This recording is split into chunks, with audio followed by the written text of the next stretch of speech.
I lose control, Teddy swims on the ukulele. You need to know 4 chords, so we're going to go over that real quick. You're going to start with an F sharp minor, to an A chord, to a D, to a C sharp.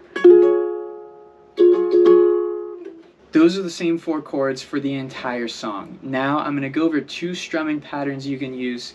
One, super easy. One, you could do a little bit more like during the chorus and stuff like that. So the first one is going to be, it's going to be down, down, down, down, up, down, down, down, down, down, down, down, down, down, down, down, up, down, down, down, down, up, down.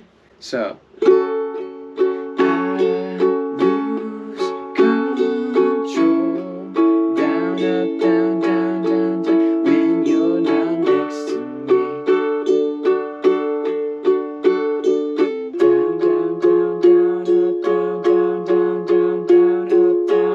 So that's a really basic strumming pattern you could use. And then for the chorus, something you could do as well is going to be, you can go down, down, down, down, up, down, down, down, down, up, down, down, down, down, up, down, down, down, down, up, down, down, down, down, up, down, down, down, down, up. And then for the C sharp minor, just downstrokes.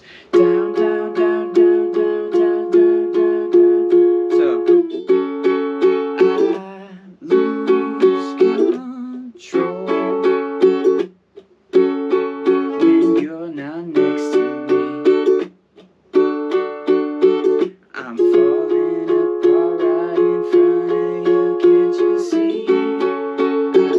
those are the chords that you need to know for this song. Those are some strumming patterns that you can use. Thank you guys for watching. I hope this video helped you. If you guys need ukulele strings or capos or anything like that, I have the best ukulele strings in the world in the description below. They're the ones I use for my ukulele. They're good for soprano, tenor, or concert. You should check those out, and I will see you guys in another one.